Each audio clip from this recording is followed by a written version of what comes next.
I'm a designer, and after the Christchurch earthquakes, we got tipped out of our house, and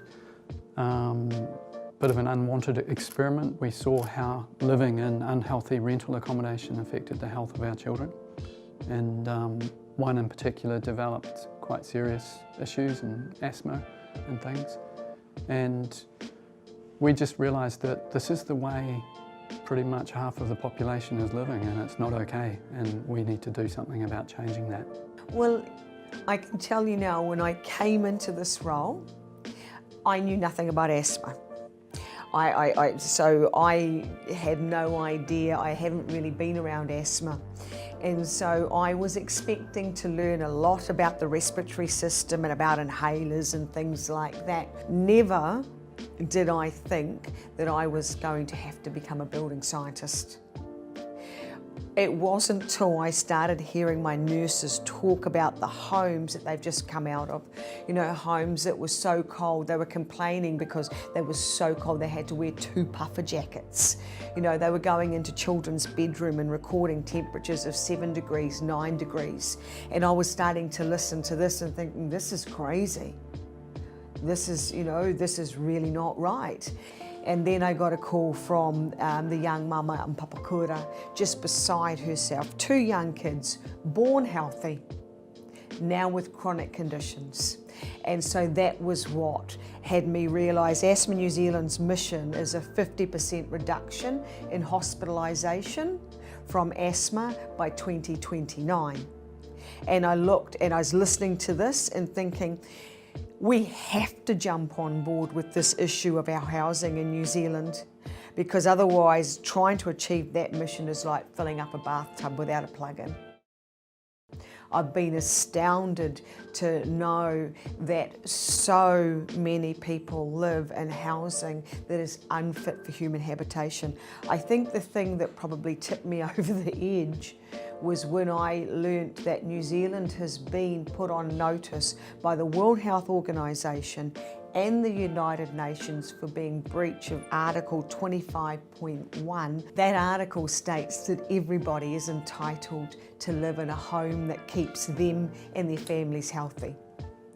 And so when I learned that we've knowingly, government after government have been in breach of that, that was sort of the straw that broke the camel's back for me personally, and from an Asthma New Zealand perspective, because we represent 700,000 Kiwis that live with respiratory disease.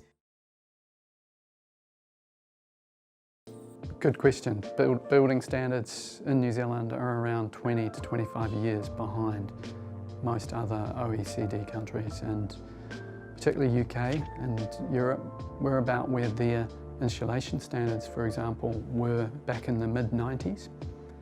And even countries with warmer climates, like places like California, their insulation levels are 3 times what ours are in New Zealand.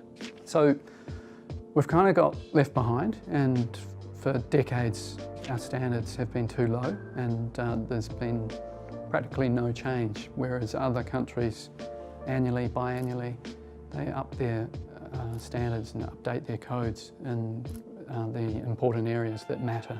I think it is foolish of us to put monetary value on the cost of our poor housing. When we use money, it's a fool's gold. And of course, most of us that refer to money live in privileged positions.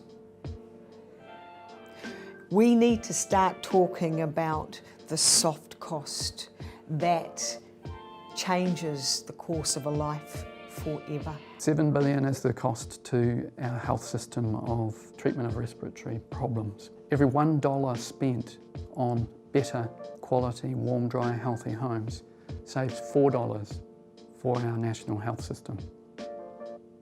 So it kind of makes a lot of sense.